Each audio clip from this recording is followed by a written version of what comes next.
Olá, Floripa, olá, Brasil, olá, mundo. Eu estou aqui, André Patunas. Este é o programa Vida Inteligente. Hoje nós vamos falar sobre um tema que envolve muita crendice, religião e por aí vai, né? Hoje nós vamos falar, pelo título que você recebeu, quem está na mala direta do Vida Inteligente recebeu e ficou com a pulga atrás da orelha, né?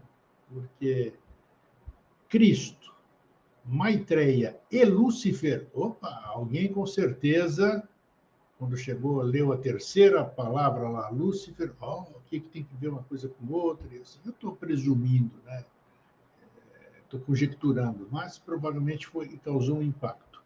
Então, isso nós vamos abordar hoje de uma forma ampla e bem profunda, digamos assim, e principalmente nós vamos mostrar aqui, ou falar sobre uma coisa também que é todas as linhas de pensamento, de raciocínio, de crenças falam um monte de coisa, e hoje nós também vamos falar um monte de coisa sobre isso, que é exatamente como o mundo espiritual impacta no cotidiano da humanidade. Por que eu digo isso, antes de eu trazer nosso convidado aqui? Porque a gente acredita que existe um mundo por aí, a gente olha para o céu, né, como se a Terra tivesse uma localização, a gente sabe que ela anda, e anda pra caramba, rápido pra caramba, não existe céu, não existe baixo, não existe nada, nós estamos dentro do universo, então não existe em cima, embaixo, em lugar nenhum. Mas a gente tem as crenças de que existe alguma coisa lá em cima, e a gente vai achando que tem alguém que zela por nós, alguém que dirige a nossa vida, e a gente vai levando isso adiante, principalmente sem ter a própria experiência. A experiência passa nossos pais, nossos avós, e assim vai. E a maioria de nós, grande maioria de nós, vai embora daqui desse plano físico, né? achando ou levando aquilo que outros lhe ensinaram. Porque a experiência própria geralmente é muito pequena, porque a gente tem essa influência dessas informações que a gente teve, e isso causa em nós aquilo que a gente chama de cristalizações, essa resistência para abrir a viseira e tentar enxergar melhor. Então tá, falei demais, vou trazer aqui meu querido amigo e irmão, Eduardo Lage Leite. Como é que você está, Eduardo? Tudo bem? Falando aí Tudo bem, Eustáquio? Falando dessa cidade deliciosa aí onde você mora, né? Já se vê o astral aqui, como é que é, né? Energia boa. Eduardo, eu não sei se você tentou, nós somos amigos aqui, então nós estamos aqui para bater papo. Se você discorda com alguma coisa que eu falo, pode mandar brasa, não tem problema nenhum. Aqui é as claras. Isso que eu disse aqui, que a influência do mundo espiritual, digamos assim, nos disseram que existe um mundo espiritual, a gente acreditou, a gente segue isso aí que falaram, então, e a gente vive influenciado por isso. De verdade ou mentira, a gente vive influenciado por isso. Perfeito. Então, passo a bola para você. Então, meu amigo, exatamente. Isso que você disse é muito importante, porque tem duas maneiras de olhar essa questão do mundo espiritual. Aquilo que está aí na nossa cultura, que sempre existiu, como você disse, todo mundo fala em mundo espiritual, mas é uma coisa que a gente acredita. A gente não tem comprovação, né? A ciência até hoje não não investigou esse mundo espiritual. Então, as religiões falam que tem um mundo espiritual. Agora, tem que separar o que é narrativa do que é real, daquilo que tem uma realidade mesmo. Então, se você me permite, eu vou buscar isso. Qual que é a origem dessa questão de mundo espiritual e tal? Você sabe, e já foi muito falado aqui no seu programa, que houveram outras raças além da raça da nossa cultura atual. E a raça anterior da humanidade que nos precedeu foi a raça Atlante, que foi a quarta raça desenvolvida humana nesse planeta Terra. Na época da raça Atlante, vamos dizer assim, no seu apogeu, há mais ou menos 4 milhões de anos atrás, 3, 4, 2 milhões de anos atrás, vamos dizer, a época de ouro, que passa pelas tradições como o apogeu de uma cultura muito desenvolvida, chegou a esse ponto por quê? O homem Atlante daquela época, ele tinha uma interação direta com o mundo espiritual. Então, o que ele percebia do mundo físico era, até certo ponto, nublado, era uma coisa meio que tinha uma realidade, vamos dizer, menor do que no mundo espiritual, que ele tinha acesso direto. Perfeito. Então, por exemplo, né, assim, isso permitiu o desenvolvimento dessa grande civilização. Mas, por volta de 1 milhão a 850 mil anos atrás, vamos dizer assim, no último 1/3 do desenvolvimento dessa civilização, começaram a haver certas interferências espirituais, e o próprio desenvolvimento da fisiologia do homem Atlante naquela época foi permitindo que ele não atingisse aquelas alturas espirituais do plano fora da matéria. Então, ele foi, vamos dizer assim, indo cada vez mais, ficando cada vez mais preso à Terra, e, com isso, as partes do mundo espiritual que ele investigava eram as partes inferiores. Então, aquela beleza, aquela verdade, aquele mundo cristalino do mundo espiritual que ele percebia originalmente, e o que o impulsionava para fazer o bem, o bom, o belo, o verdadeiro, foi diminuindo, e ele começou a ter outras influências espirituais dos mundos, vamos dizer assim, superiores, mas no nível mais próximo da Terra, onde justamente ele foi perdendo essa capacidade de atingir os planos superiores do mundo espiritual. Eduardo, mas esse foi, no seu ponto de vista, foi uma coisa natural ou foi algum tipo de comportamento? O que você acha que cortou essa conexão que era limpa, vamos dizer, a transmissão era limpa, e de repente começou a nublar e trouxe para níveis inferiores, digamos assim? Bom, segundo a ciência espiritual, houve uma influência deliberada para que isso acontecesse, mas também houve um processo natural de evolução do próprio planeta que estava mergulhando cada vez mais no mundo material, no mundo denso. Então, a quarta raça do quarto planeta Terra foi, vamos dizer assim, o fundo do fundo, o ponto mais material a que qualquer coisa já chegou a existir. Então, nós estávamos foi todo um processo de descida dos planos espirituais, na primeira cadeia de Saturno, na segunda de Marte ou do Sol, na terceira da Lua, até chegar a esse planeta Terra material, físico e tenso. Então, aí também as raças vieram descendo, a raça adâmica, raça hiperbórea, raça lemuriana, até chegar na quarta raça no mundo atlântico. Então, se você desenhar um V, vamos dizer assim, onde o primeiro vetor é o que desce e o segundo é o que sobe, nós vamos ter a quarta raça com aquele ponto mais profundo onde essas duas linhas se encontram.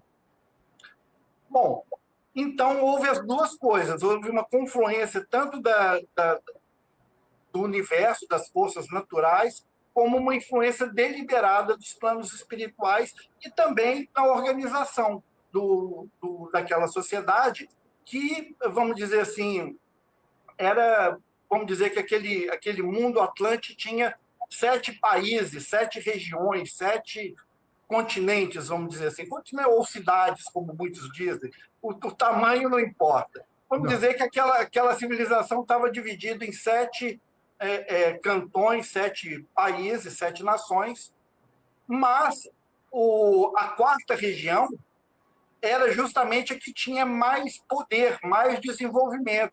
É como se a gente falasse hoje em dia, nos nossos dias, de um país que detém, como os Estados Unidos, como a China, como a Rússia, que detém quase toda a tecnologia. Se esses países deixarem de existir, nenhum outro país tem capacidade de fazer chip, tem capacidade de fazer siderurgia de alto nível, não tem de nada, né? De pesquisa, de satélite. Então, esses países é que detêm. E na época Atlântida, o grupo que tinha mais desenvolvimento era justamente o quarto.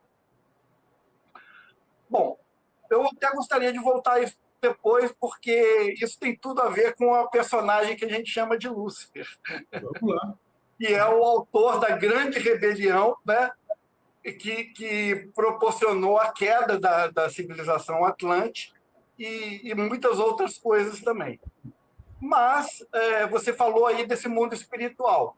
Bom, o Atlante ele tinha uma relação direta com o mundo espiritual que foi ficando cada vez mais restrita, e quando houveram as grandes migrações... Na Atlântida, dizem os anais ocultos que a teosofia, a antroposofia, toda essa coisa, toda essa linha, e outras mais, né, dizem que houveram 3 grandes cataclismos na Atlântida. O primeiro aconteceu há 850 mil anos atrás. Praticamente dividiu esse continente ao meio. Foi uma coisa violenta. Depois, há 250 milhões de anos atrás, houveram mais uma série de cataclismos. E, há perto de 85 mil anos atrás, aconteceu também um grande cataclismo. Aquilo que você muitas vezes menciona aí no seu programa, Ilha Poseidones, que desapareceu, que Platão cita, né, que os egípcios citam, Isso. a coisa de 10, 12 mil anos, foi aquilo ali, a raça atlântica já tinha deixado de existir há muito tempo, e nós já estávamos na época seguinte, nós já estávamos na nossa humanidade atual, por isso que tem registro. Tá. Então, a coisa é muito mais antiga. Então, ao longo desses milênios, esses povos atlantes, que eram vários, 7, vamos dizer assim, 7 sub-raças, foram migrando para o Oriente. Um grupo foi pela Ásia, e um grupo foi pela África, mais abaixo. E os 2 grupos se encontraram mais ou menos ali naquela região do Irã, Iraque, da Líbia, justamente onde está o pau comendo lá hoje em dia, né? A Síria, Sim. o Sim. Líbano. Pois bem. E aí houve uma grande confluência ali. Por quê? Dizem essa historiografia ocultista que a nossa raça atual é descendente direta da 5ª sub-raça do povo atlante, que é chamado de semitas. Então, não é que só isso, não. Houveram muitos descendentes, né? Os povos orientais, né? Da China, daquela região extrema, né? Comunidades indígenas, até mesmo nas Américas e tal. Mas, da onde saiu a semente, vamos dizer assim, genética, né? Para criar a nossa civilização atual, que é a 5ª, foi dos povos semitas que justamente confluíram naquela região ali do planeta, né? Irã, Iraque, por ali. E foi a época justamente que começaram a se manifestar os avatares. Na primeira sub-raça da nossa época atual, na Índia antiga, né, nós tivemos a manifestação de Yezeus Krishna. As datas dizem mais ou menos coisa de 6 a 8 mil anos atrás. Sim. Depois, mas isso, na verdade, é muito mais antigo, muito mais antigo. É que não tem registro. Mas depois veio a época do desenvolvimento dos caldeus, da 2ª sub-raça. Ali foi onde se desenvolveu aquela cultura de né? Também teve o Avatara, que foi Zoroastro, só que Zoroastro foi uma linhagem de Zoroastro na Pérsia, né? O zoroastrismo. Então, vamos dizer assim, sempre tinha um avatar, um ser humano,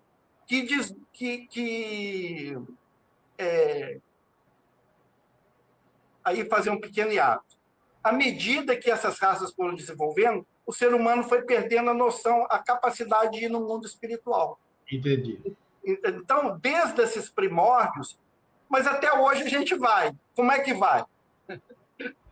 Todo ser humano ele tem 3 estados de consciência. O estado de vigília, que é esse que a gente está aqui acordado. O estado de sonhos, quando a gente está dormindo, sonhando. E um estado de sono profundo, quando você não tem o movimento REM dos olhos, você está num estado de sono profundo. Nesse estado que todo ser humano tem durante a sua vida, toda noite, entra em estado de sono profundo, é quando a gente vai no mundo espiritual. É quando o seu eu, a sua alma, o seu corpo astral bonito do eu, vai até aquele mundo espiritual da onde ele emergiu, para se nutrir, para se refazer. É como se a gente dormisse à noite, chega lá naqueles... E o sono sem sonhos são momentos muito curtos, intercalados 3 ou 4 vezes por noite entre os sonhos.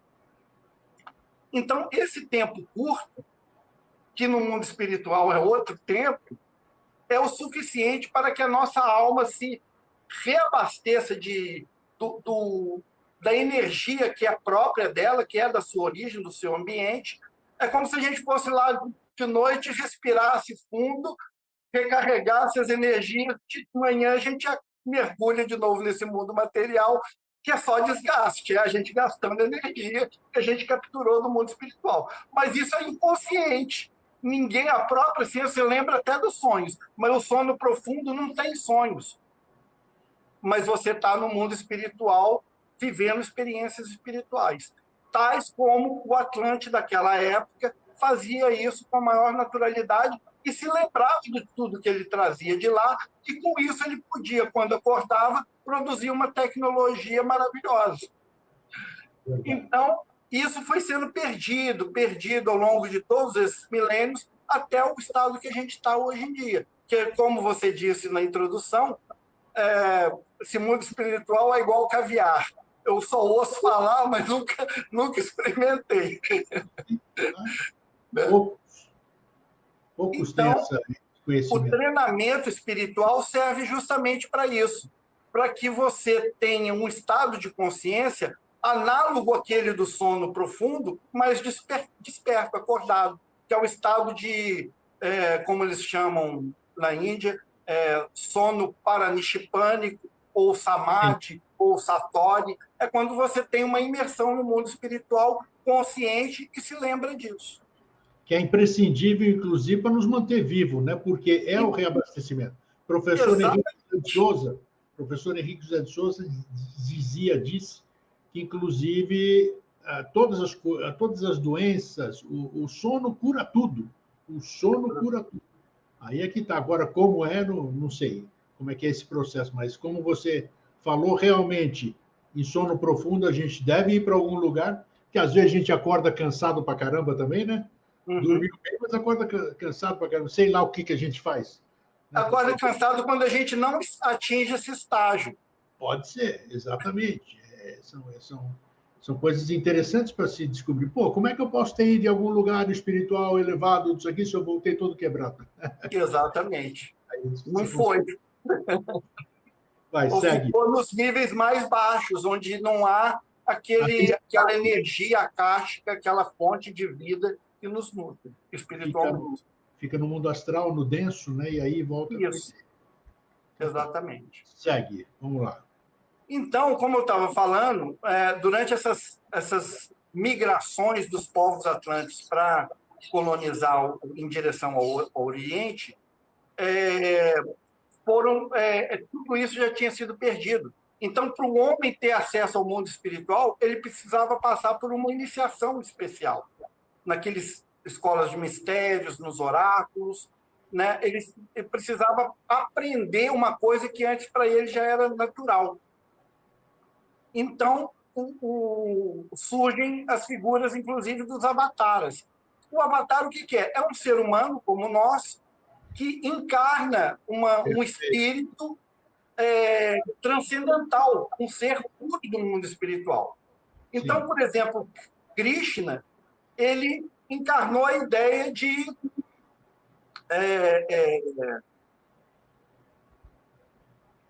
me fugiu o nome agora. Vishvakarma.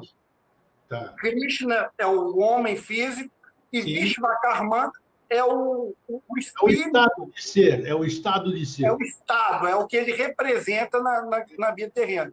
E aí, esse ser é dotado, né, de todos os poderes da yoga, toda aquela coisa toda, e orienta os homens que não têm acesso ao mundo espiritual diretamente a aprender a ter, e os que não têm, seguir uma orientação segura, né, para não se perder. Bom, então teve Iseus Krishna, Vishvakarma. Depois, na Pérsia, teve Zaratustra, que falou que no Sol existia um ser chamado Asura Mai, né? Asura Mastra, que era o espírito solar que ele anunciava e que um dia ia descer à Terra. Sim. Depois teve o Thoth Hermes na época egípcia. Só que esses seres, Thoth Hermes, é uma linhagem, geralmente. Todos esses seres, houveram vários Zaratustras, vários Krishnas. Sim, que é um estado de ser, né? Então, ele exato. pode...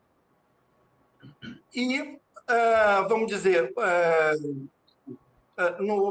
na época, da terceira sub-raça, terceira época cultural da nossa raça, no Egito, nós temos a figura de Hermes Thoth, que falava sobre um deus Osíris, um deus pai, que também se relacionava com o Sol. Depois, na época semítica, ali, justamente na Síria, na Líbia, né, aparece a figura de Abraão, descendente daquela raça dos semitas lá atrás, que falava de um Deus único e verdadeiro, né? Foi para aquele povo que estava lá, eles não eram monoteístas, eles tinham várias divindades. E Abraão chegou e falou, não, só tem um Deus que é o único e verdadeiro. E o seu nome é Tetragramaton, dizia ele. Bom, passados muitas gerações, há 2000 anos atrás, né, na época greco-romana, a cultura era greco-romana, mas quem efetivamente tinha o poder da tecnologia da espada eram os romanos, né? Sim, sim. E colonizava tudo, né, como sempre acontece. E surge a figura de Jesus, né? Nascido ali na Galileia, um rapaz e tal, que, ao que parece, ao que tudo indica, ele teve um contato com a fraternidade dos essênios e se informou também de toda, que era uma escola de sabedoria que ensinava todas essas coisas que a gente fala hoje em dia. Então, tem aquela passagem famosa de Jesus, com 12 anos de idade, discutindo com os doutores do templo, né? Isso. Os doutores falaram, como é que esse moleque aí, ele está sabendo demais. Porque ele tinha uma boa escola, entre outras coisas. Mas aconteceu o seguinte, esse Jesus, ele desaparece na história, né? Se bem que existem muitos estudos a respeito da vida oculta de Jesus, né? E depois só volta a aparecer com 30 anos de idade, quando tinha um cara lá chamado João Batista, que estava anunciando a vinda de um Cristo, né? De um Messias, e o João Batista estava lá, vivia no deserto, era um cara muito estranho, comia gafanhoto e tal, bebia... E muita gente ia atrás dele também para receber a bênção, o batismo, como ele chamava, né? Ele falava, está perto de chegar um cara aí que eu não sou digno de desatar as sandálias do pé dele. Então, era uma potência espiritual muito grande. E Jesus chega lá para ser batizado por ele, é batizado e permanece em oração. Nesse momento acontece um fenômeno, o céu se abre e o Deus Altíssimo, na forma de uma pomba, de um espírito, se manifesta e todo mundo ouve uma voz dizendo, precisa impostar a voz, né? Tem que pelo menos lhe pagar canta para dizer o que Deus disse nessa ocasião. Uma voz diz o seguinte: tu és meu filho bem amado, no qual eu vejo a mim mesmo. E hoje eu te gerei, e hoje eu me encontro, eu me encontro nesse próprio ser. Na Bíblia tem alguma modificação disso que eu acabei de dizer. Mas uma voz divina se manifesta dizendo: eu me manifesto nessa pessoa que é aqui. E aqui eu me enxergo como ser humano. E a partir dali, Jesus recebe essa potência que as tradições e nós mesmos até hoje em dia a gente chama de Cristo.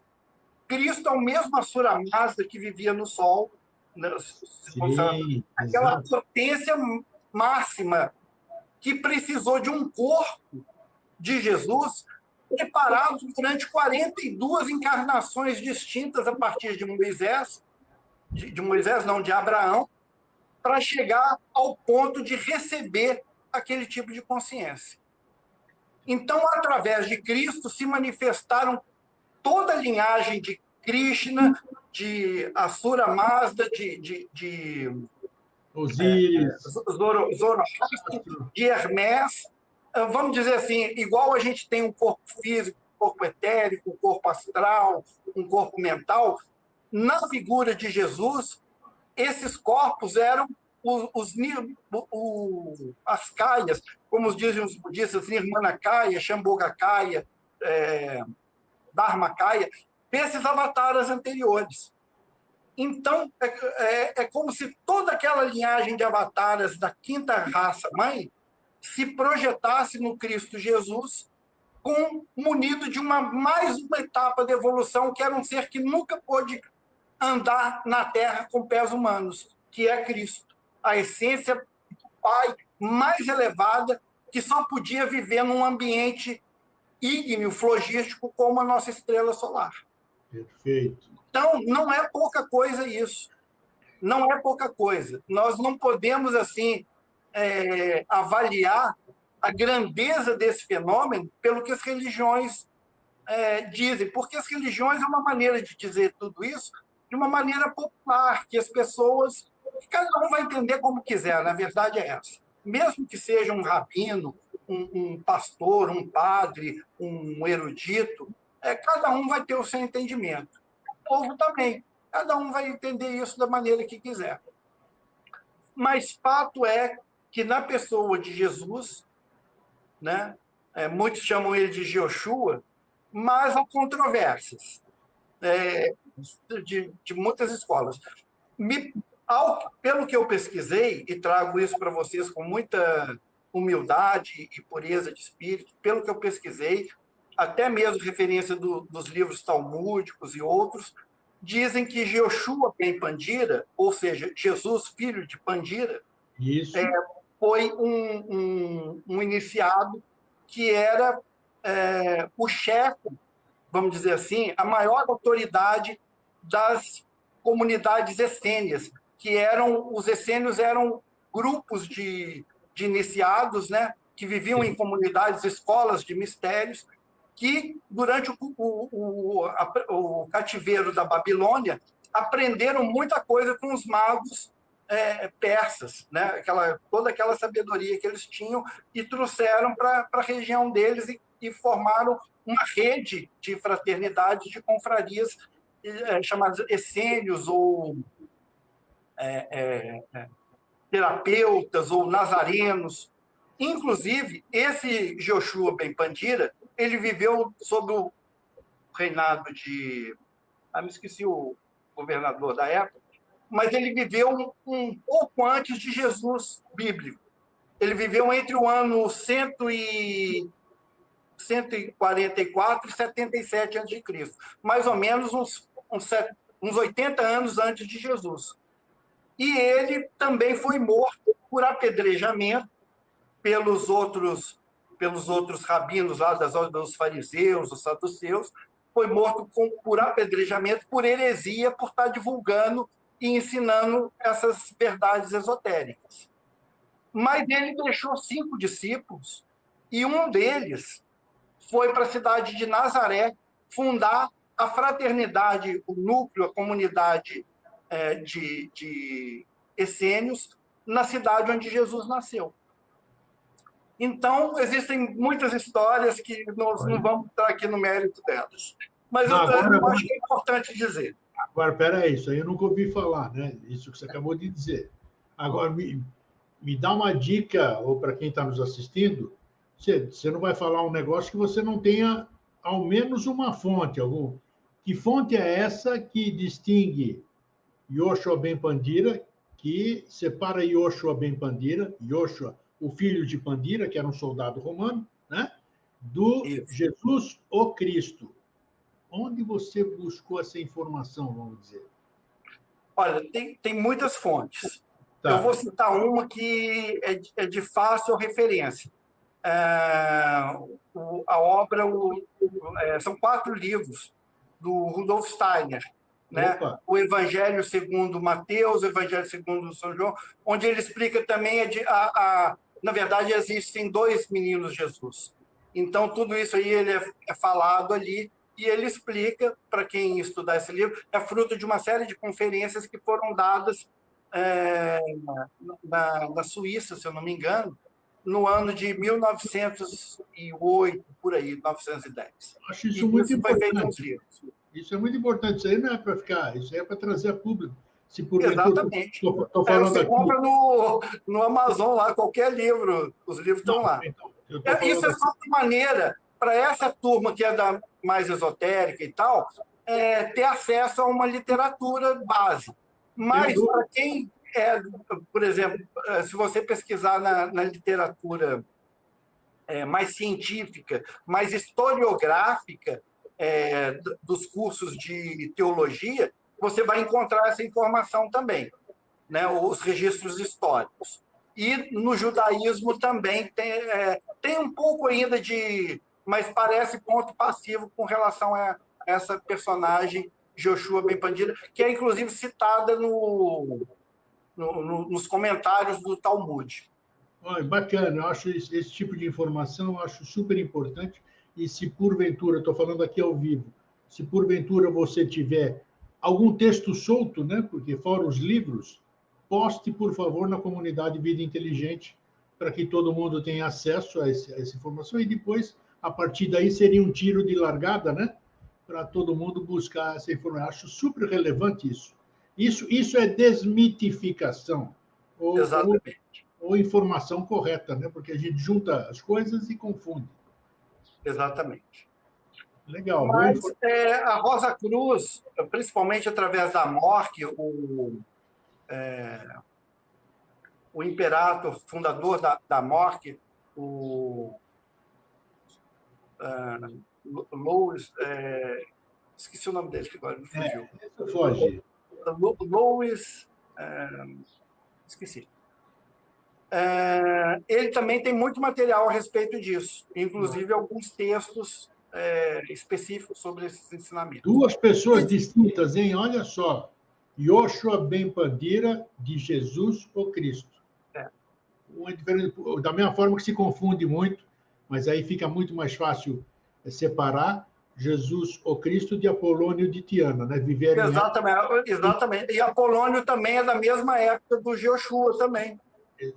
E foi uma personagem também muito misteriosa, mas que tem alguns resquícios, né, históricos que permite avaliar a grandeza desse personagem. Porque quando um avatar se manifesta, ele vem acompanhado de uma corte, de uma pleiade, de uma comunidade inteira de pessoas, comitiva. Às vezes muito antes, como esses aí, fazendo um trabalho já séculos antes, preparando para aquilo ali.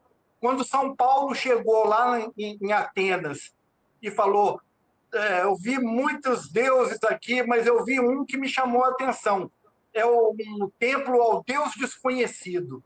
A esse Deus eu venho falar, desse Deus que eu venho falar para vocês, desse Deus desconhecido. Aí ele captou a atenção dos atenienses, né?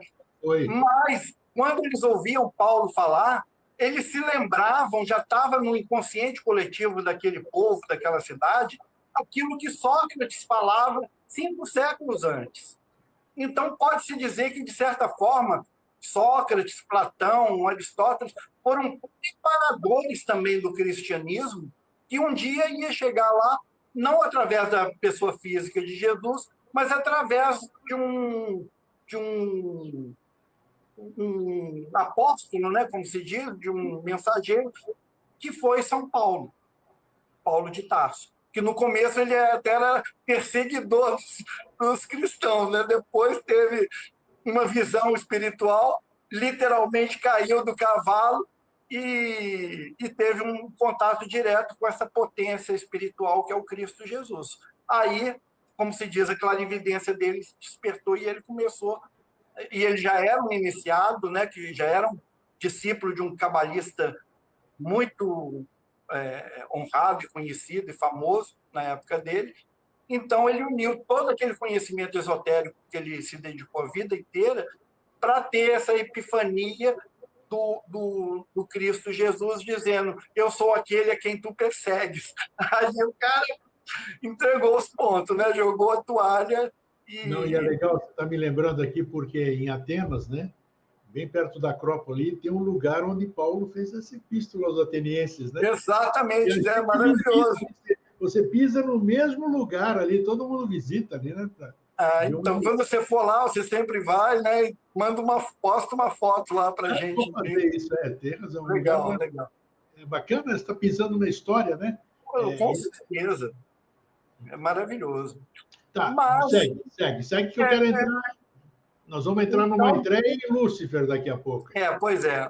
Então, veja bem, Jesus é essa potência que trouxe até os dias atuais um impulso. Você veja que tanto Melquisedeque, que é aquele personagem que é mencionado por Moisés lá no livro 3, esqueci o capítulo. Eu anotei essas coisas todas, mas na hora que eu sentei aqui, eu perdi tudo. Posição aí, em cima da hora, eu perdi minhas anotações. Mas Moisés menciona o Melquisedeque e diz que Melquisedeque, fazia o rito do pão e do vinho. O mesmo que Jesus institui, mostrando que tem uma relação direta entre Jesus e Melquisedeque. Para não dizer que era o próprio. Mas vamos com calma, né? Vamos por partes. Vamos por partes. Então, Jesus, na última ceia, ele institui também aquele rito de Melquisedeque, que era o do pão e o vinho, para se fazer a Santa Eucaristia, que é a comunhão do homem carnal nesse mundo, do homem comum, com seu espírito, com Deus, com a sua divindade, com Cristo, que tanto está lá num ambiente espiritual, como está aqui também no meu coração, que é aquilo que mantém minha alma viva. Então, se você for pegar Efcaristia em grego, o Efcaristó é obrigado, né? Você sabe. Obrigado? Não sabia. Efcaristó em grego é obrigado. Obrigado no sentido igual a gente fala aqui. Obrigado em português tanto significa que você é obrigado aquilo, como muito obrigado. Agradecendo. Esse é de agradecimento. Agradecimento. Veja só. Eucaristia, talvez seja uma forma de agradecimento daquele. Cara, quando você está num estado de consciência, quando, vamos dizer assim, você está face a face com a divindade, com Deus, se você tiver que falar alguma coisa, a única coisa que você vai fazer é obrigado. Obrigado. Agradecer a vida, agradecer o universo, agradecer.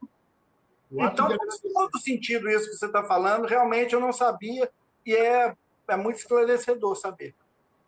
Então, a Eucaristia é isso, é você ter esse contato direto com o seu Deus interno e agradecer por existir, por estar vivo, e a partir dali você viver dentro dessa luz. Sim. Mas teve ali a última ceia, Jesus faz isso, aí vem a tal da Maria Madalena, pega um perfume caríssimo, né, que um frasco daquele perfume de... É uma planta tibetana que dá um... Eu esqueci o nome daquele perfume. Mas para comprar aquela quantidade de perfume, um trabalhador normal precisaria trabalhar por 10 anos.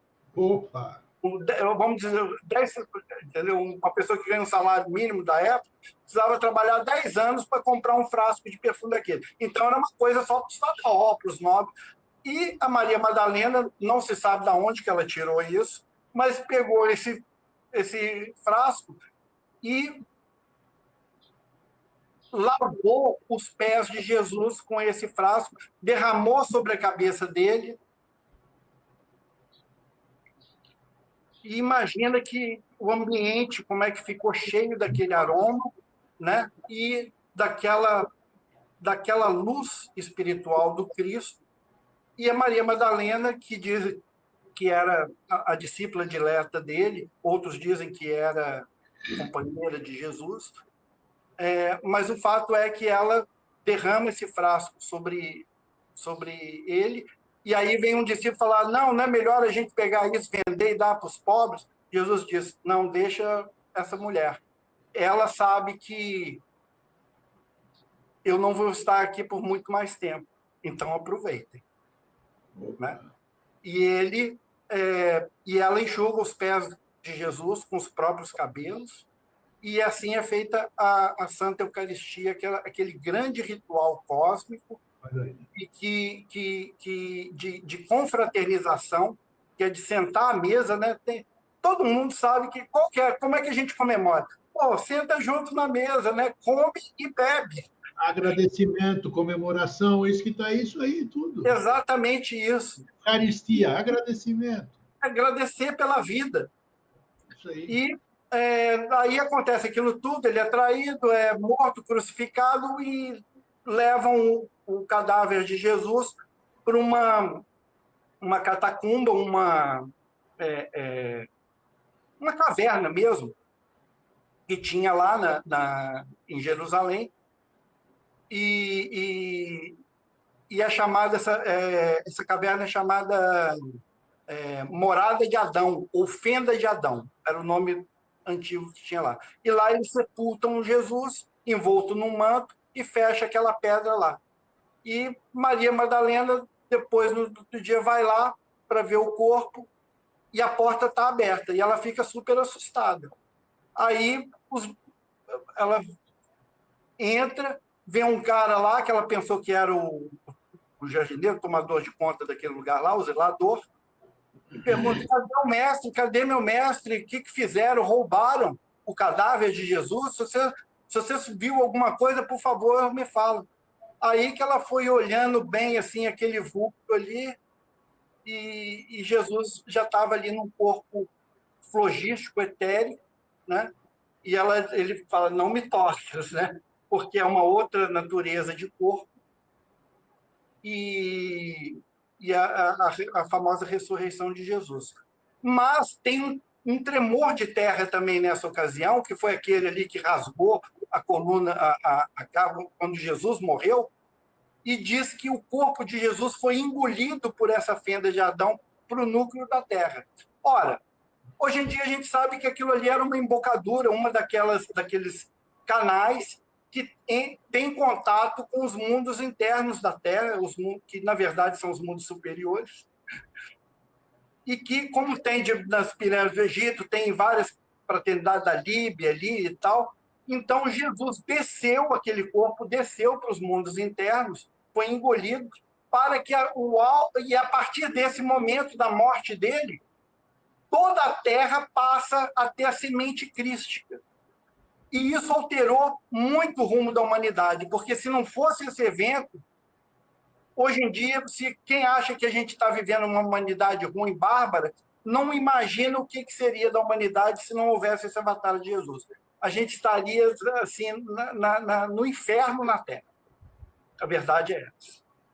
E, a partir dali, o sétimo Bodhisattva, que na época ele tinha essa função de sétimo, como Jesus é o paradigma de toda a evolução cósmica.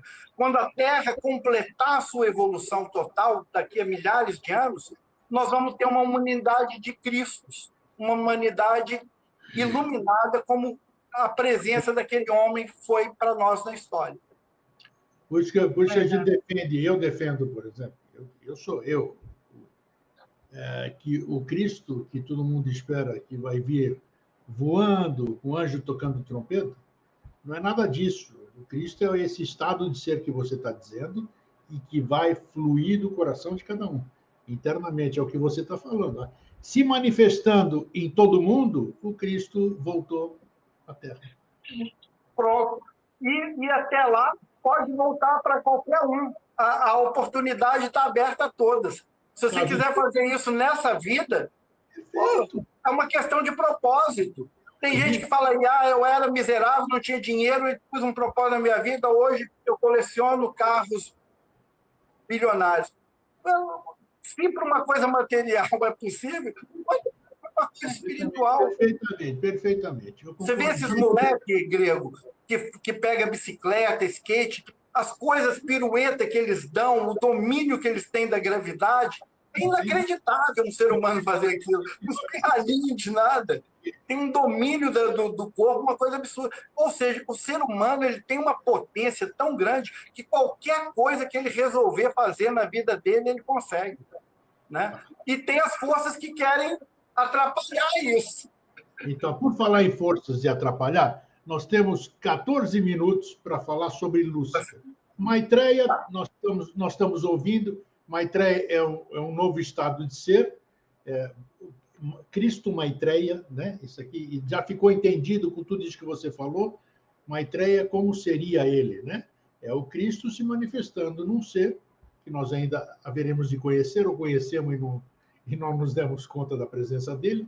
E aí entra a questão do Lúcifer, que é um ser que, não vou dizer que é um injustiçado, porque vão cair de pau, como diz em cima de mim, porque existe uma cristalização em cima desse nome, que todo mundo acha que é o capeta, que é esse que não quero citar outros nomes aqui. Então, fala um pouquinho de Lúcifer e o papel de Lúcifer nessa humanidade e a eventual importância dele nesse processo todo. Quanto tempo que nós temos, Grego? Eu não estou 13 minutos. 13 minutos. Então, eu vou juntar uma coisa com a outra. Veja bem, no processo de criação do universo, nós tivemos 4 planetas anteriores, né, que a gente sempre fala aqui. Saturno, Marte, o Sol, Lua, e chegamos à Terra. Em todo esse processo, há uma diferenciação de vida, energia e vida, consciência. Sim. Então, no processo de Saturno, a vida, consciência, subiu para o mundo espiritual e constitui aquilo que a gente chama de Atman. Atman é o fruto espiritual da primeira cadeia. A parte material que desceu constitui a formação do reino mineral. No segundo globo, em Marte ou em Sol, a parte luminosa, aquilo que foi produzido de espiritual, volta para o mundo espiritual e é o que a gente chama de Budi. E a parte material se precipita nos reinos da matéria e vem a constituir na Terra o reino vegetal. Na Lua, a mesma coisa. A parte espiritual, o fruto espiritual daquela cadeia, constitui aquilo que a gente chama de Manas Taijase, a mente cósmica. E a parte material é aquilo que constitui o reino animal. O homem é o fruto desse quarto sistema da Terra. Então, aquilo que é produzido de matéria concreta é o reino humano, a cultura humana. E aquilo que a gente produz espiritualmente falando é aquilo que a gente chama de Jivatman, vida-consciência. É o seu Cristo interno, a sua iluminação.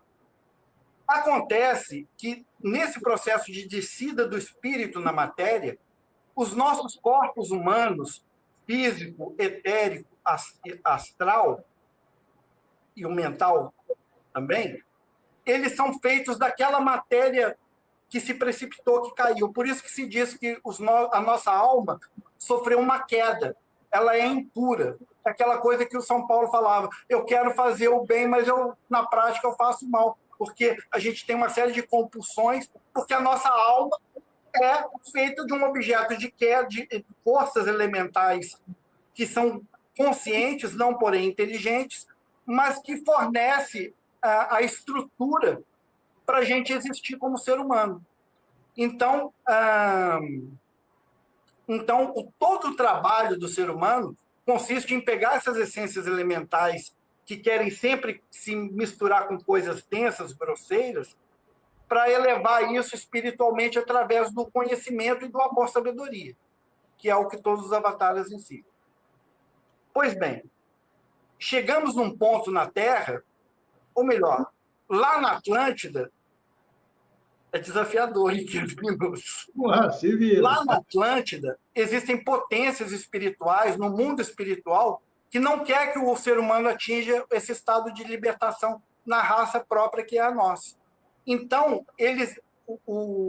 essa potência espiritual que a gente chama de Lúcifer atuou sobre a pessoa, o avatar, que era o comandante, o chefe, o presidente da quarta cidade atlântica.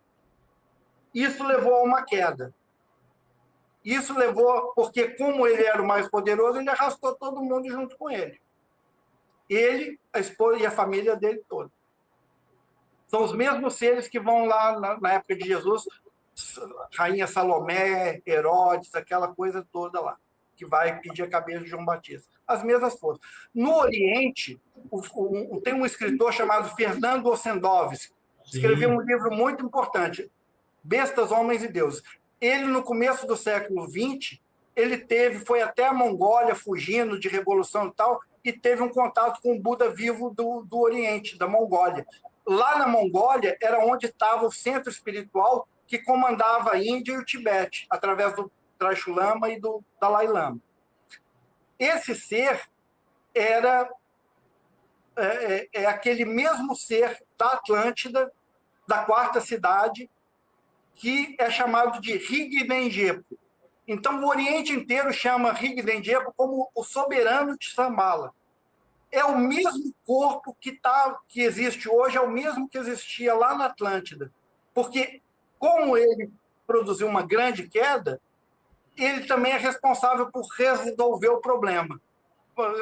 Quem faz é quem tem que resolver. Então, esse ser, que é o Rigdenjepo, é o mesmo ser que no Oriente é chamado de Kalki Avatar, ou seja, o avatar do cavalo branco, que é o Maitreya. É o mesmo ser, que virá... tem na Bíblia, em Apocalipse, né, o livro da Revelação, aquele ser que ficou lá João de Patmos, ele fala assim... daquela visão maluca que ele estava tendo, de repente ele vê lá, está em Revelações, Apocalipse 21, 22.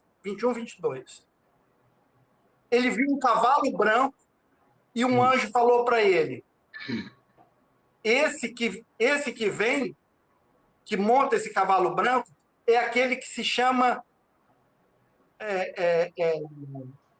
justo e perfeito. Não, era um outro nome. Justo e perfeito, vamos dizer assim que está bom. É aquele que tem o poder de fazer justiça e de combater o mal, que vai limpar a terra das ervas daninhas de todos esses séculos de desmar. Isso é o que fala no cristianismo, isso é o que se fala em todo o Oriente. Essa lenda de Maitreya, do cavalo branco, do Kalki Avatar, que seria, a New Age se apropriou disso como o avatar da Era de Aquários, também chamado dessa forma. É o mesmo ser crístico, manifestado em uma pleiade de seres, né? Que no Oriente também são chamados de Akdorje e Akgorje, Mitradeva e Apavanadeva, ou seja, um ser espiritual e um ser guerreiro, um juiz e um que vai executar a justiça, e que vai cavalgar sobre a morte das nações, para que depois da paz da terra limpa de todos esses desmandos, uma nova civilização de paz, amor, sabedoria, de bom, belo e verdadeiro seja edificada. Então, Lúcifer foi aquela potência espiritual que desenvolveu, desde a queda, lá na Alemanha. Já ouviu falar de Kalki não, Kali Kumara. Sim. Kali Kumar, o Kumara negro, o quarto. Hoje em dia, ele está redimido. Então, esse termo Kali Kumar foi substituído para Satya Kumar.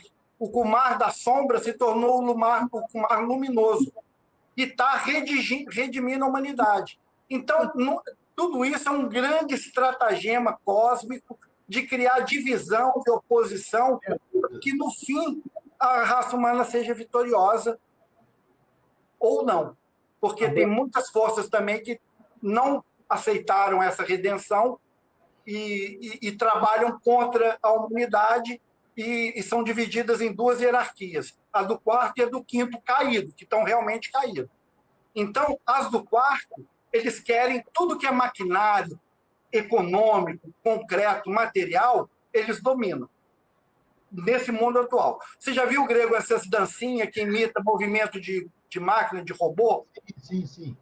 Tudo que imita máquina, tudo que... O pessoal está querendo que depois de você morrer, a sua consciência, em vez de ser transferida e passar pelos mundos espirituais até o Devakan, fica armazenada num chip de computador. Tudo isso são potências espirituais usando da tecnologia, no seu aspecto obscuro, para trazer um controle e uma materialização cada vez maior. A própria iniciação militar, e também sacerdotal, obriga o quê? Você não pode ter consciência, você tem que ir lá e matar. Mas eu não quero matar ninguém. Então você morre. Porque a disciplina, você não pode contrariar um superior. Essa hierarquia absolutista do militar, do rei, do bolcheviquismo, do fanatismo, do nazismo, do fascismo, tudo isso são as forças do quarto senhor caído, querendo que a humanidade não se desenvolva. E, para isso, vem o próprio quarto senhor, mas numa veste luminosa de Kalki Avatar, resolver os problemas que só ele pode resolver. Então, tá aí. É muito, muito importante. Você tem que entrar...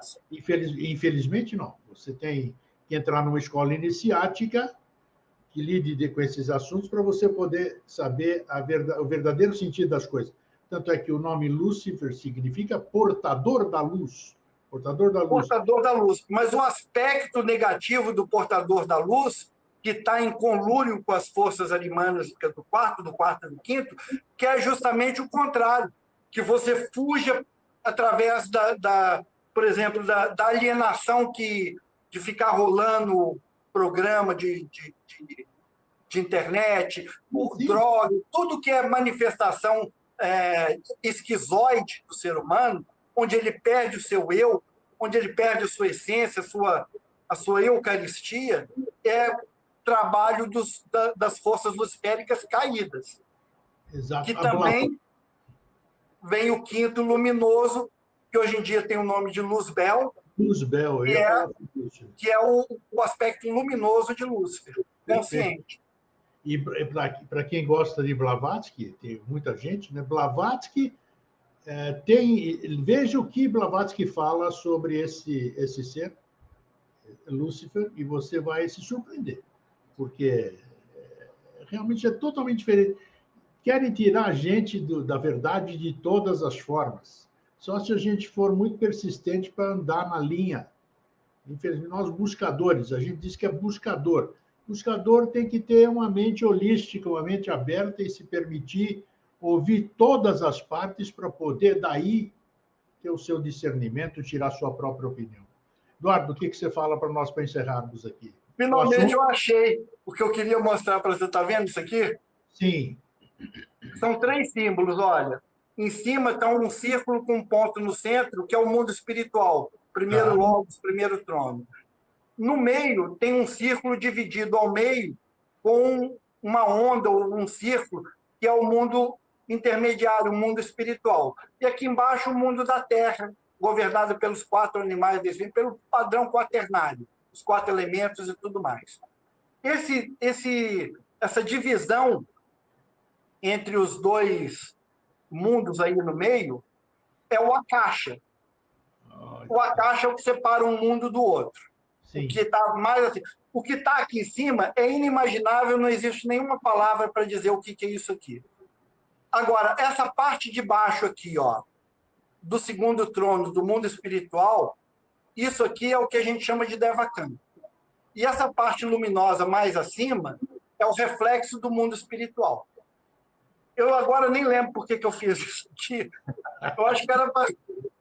Não te deixa fluir. Saiu o que tinha que sair. Foi muito Quem quiser entender o segundo trono, estuda isso aqui, ó, o Tao Te Ching. É um livro sagrado maravilhoso, principalmente nessa tradução do Humberto Roder. Humberto Roder, fantástico. Para quem quiser entender o que é o amor de Cristo, essa capa desse livro é horrível.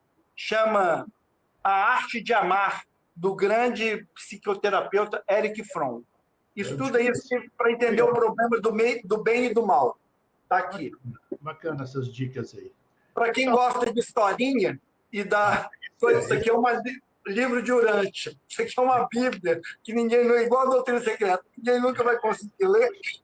Mas aqui está em detalhes a rebelião de Lúcifer desde o começo dos tempos até os dias de hoje, até a década de 50.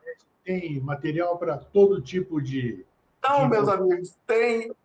procura que você encontra tudo que você quer. Para o que eu falei há pouco, você você usa a sua peneira, aproveita aquilo que você acha que é bom para você e pronto, vamos seguir em frente, continuando sendo buscadores. Grego, só para finalizar mesmo, tem 3 escolas que eu acho que é bom as pessoas conhecerem na época atual. Você falou de teosofia, tem que conhecer a teosofia. Acho imprescindível também. Teosofia, tem que conhecer a antroposofia, a antroposofia é chamada de escola de Micael. A parte interna, oculta, esotérica da antroposofia é a escola de Micael. Micael é o mesmo Akdorj, porque ele tanto se manifesta destruindo um dragão, dando combate ao dragão, com uma espada, e quer dizer, é a mesma figura arquetípica do quarto. E a eubiose também, que os escritos do professor Henrique trazem muita luz sobre esses processos todos. Então, eu considero essas 3 escolas fundamentais para a gente ter uma base de entendimento da iniciação na época atual. Maravilha, você disse tudo. E nenhuma é melhor que a outra, todas caminham juntas. Não. São aspectos complementares. Exatamente. Muito complementares. Isso aí. Se você está numa delas, parabéns. É o teu caminho, é isso que importa. Eduardo, obrigado, meu querido amigo e irmão, mais uma vez. E até a próxima oportunidade, né? Agora, todo mundo pesquisando aí. Essa que você trouxe aí do Yosho Pandira, agora me invoquei. Então, vê se... O que importa, Grego, é que Jesus... esse Jesus bíblico que a gente ouve falar, para nós ocidentais, que no Oriente eu podia falar de Buda, de Maomé e tal, mas para a nossa tradição judaico-cristã, que é de quase todo mundo que você conhece, Cristo é o melhor amigo que você pode ter. Amigo. Leva suas angústias, suas dúvidas, como Jesus ensina, no íntimo do quarto fechado, conversa com ele, e ele vai te responder tudo que você precisa saber. Cada um tenta fazer a sua conexão, à vontade, nada de indução, né? Isso é bom. Valeu, Eduardo. Forte abraço, querido. Até a próxima. Papo bom, como sempre, né? Para mim é. Eu aprendo um monte com os meus entrevistados, instigo para aprender, é isso. Muito importantes informações de hoje, assim como todas as outras que vêm, fazem com que a gente vá buscar a resposta. Quem realmente quer a resposta, né?